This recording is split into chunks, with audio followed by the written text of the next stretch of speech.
Isn't Charlie Sheen on this one? Yeah. Charlie Sheen makes an appearance. Yeah, Charlie Sheen's.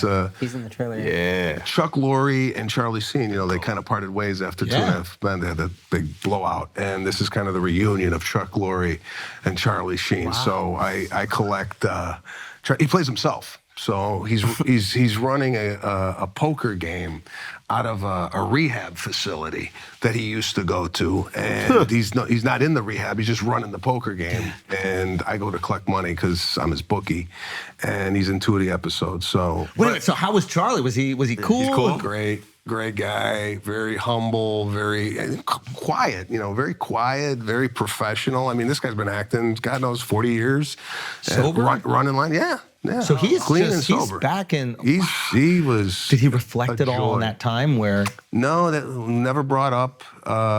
Wait, so you didn't, when you're hanging with him, I know as a comedian, there's part of you that's like, just fucking tell me. I ain't that guy. I don't think he's that guy. You couldn't look at my mustache without bringing it up. But that's different. I know, but this we're talking about like this guy is traumatic point in his life. I'm not going to bring that. The fact that you compare like a really good point. The fact that you compared your mustache. Yeah, I'm a crazy person. Yeah, I think that's what we realized after that moment right there. You're right. Thank you. Yeah, no, there was no mention of that. I kept it professional. I feel like for you, private lives are private lives, and that's what. Yeah, whatever you do, and but also what business. A great idea, because who is not going to at least tap into one episode outside of your fans? Like your fans are going to show up, but the world that doesn't know or doesn't care yet to see your show, but is like, what is Charlie Sheen up to? Yeah, is going to tap in. Yeah, you would think it. And he's a stud acting wise. He's great. He's great. And where did the character come from? The bookie? Was it your creation? Was it Chuck? Nothing. Chuck and Nick Bakay. Nick Bakay was a writer who is involved in gambling. He's involved in that world. He likes to gamble, and he knows the ins and outs of bookies and whatnot. They said, hey, I pitched him a story about my life. Yeah. But then I'm like, as I'm pitching, I go, do I really want to be me again? Can I pitch you something real quick that might already have been made, but I think it's the wildest story? This is one I told you about. World War II, America has to go and kind of fuck up Italy a little bit. They have to find a way to enter Europe. They find out that the Italian mob in Sicily is very against Mussolini. So they connect with Lucky Luciano in New York and ask if they can get help from the Italian mob to map out Sicily so they can invade from the south. So the mob in New York and Sicily helps the American army enter Italy and rid it of the tyrant that is Mussolini. Imagine a mob movie where you can root. You're rooting for the mob. Yeah. Like, how has this not been made? No, and this might show my ignorance. Is this a true story? This is a true story. Yeah. No. This is a true fucking story. And I'm like, no idea. There's all these fake mob stories. You have the craziest real mob story that involves real dude, like Lucky Luciano. I'm pretty sure it's Lucky, right? He started the mafia. This is a real fucking guy. They get to be the pseudo good guys during this. It does sound like a story like an Italian uncle made up, though, right? It might be. You know, we killed the Nazis, right? Like, we got them out. We ended World War II. Yeah. Like, really, is that true? But I mean, how is that? Isn't that like an amazing? I think it's a fabulous story, and I'm surprised you wasted the pitch here. Cut it. Cut that into Charlie Sheen. Cut it. Cut both of those. Take that out. Keep it burned. Is this real time? You're taking live this out? right now. We're live. Operation Husky was what it was called. I had no idea. But that is a great premise for a movie. I like it. You should cut that out, though, and you should pitch that. Cut it out. We sell it together, guys? We sell it. We go in together. We take it there. We need an Italian to help with the I'll sale. be there. Otherwise, I'll just be there, and he could do the pitch, and I'll just be there as the the Scottish guy can appropriate Sicilian culture, so we need some warm blood in there. Did you have to talk to real bookies for this role? I asked Chuck, should I do a deep dive? Because I'm like, be collaborative and whatnot. He goes, no, don't.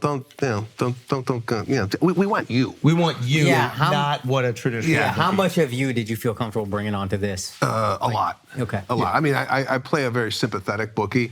I'm not out to break legs and bust heads.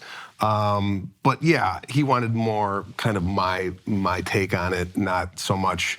Yeah, researched a little bit about bookies and talked to people who use bookies. I've never used a bookie before, but it was interesting to find out a bookie in this particular landscape of how he's navigating possible pending doom of the state of California legalizing gambling, and kind of where does that leave him? Yeah. So, and I also like the fact that we go into a lot of different areas in Los Angeles. Like we're collecting money from a trust fund kid, we're collecting money from a housewife, a college kid, and everybody in between. So it takes you into a lot of different environments where it's like, oh, okay, this is cool, and it plays to my comedy because it's observe and get a chance to play a lot with the environment. That's really smart. Yeah, there was a show called High Maintenance. It was like a really successful web series that HBO did where a weed delivery guy went to a bunch of different houses. And this is that, but more interesting. It's a bookie, which is just all automatically we're This is something Akaash does a lot. It's like when you have this great idea that you think is unique, he just likes to remind you that it's this has been done before. Yeah, he does this 5 times a podcast. But this is better. Like, I was shocked when I said that thing about World War II. He wasn't, oh yeah, that was already done. Indians did that a long time ago. Yeah, that's how we got the British out of that. Yeah. You know what you're doing? You're signing up at Prize Picks. Use the promo code Schulz, and they will match your initial deposit up to $100. That means you put in $100, you get $100 for free. That's all you got to do. PrizePicks.com, promo code Schulz. Let's get back to the show. You used to be into gambling a little bit, right? Yeah, I used to Wait, gamble. would you throw down a little bit? The only reason I was gambling, my reason for it was while I was working at the Four Seasons Hotel, I did not like necessarily waiting on tables. I got burned out.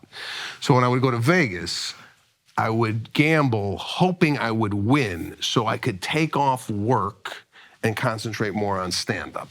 Obviously, that didn't work. I didn't win. But later, I found out the only way you really leave a casino with money is performing there. And that's the route I went. What was your game when you played them? Blackjack and Wheel of Fortune. Best game. The best game. Did you ever break down Wheel of Fortune? Like literally, the Wheel of Fortune slot machine. No. how much you throwing in per game? It was, I think, $3 to get the spin. And then back then, when you're making $1,000 a week at a comedy club, $3 is a lot of money. That's up. So that was my game. And there was a machine at Treasure Island It was that loose. used to pay, and It then was loose. Yeah. And next time I went in there, they remodeled the whole thing. I go, that's it. They the were machine's onto you. gone. They were- So, of course, I tried to find it, Yeah. and I lost everything. Yeah. What was the So- most you were ever up to? I left Las Vegas, and again, this is pittance, with $1,500, and I thought I was The richest loaded. man on I the thought I was loaded. I thought, man, You beat it. they're gonna have to close it down. Oh yeah.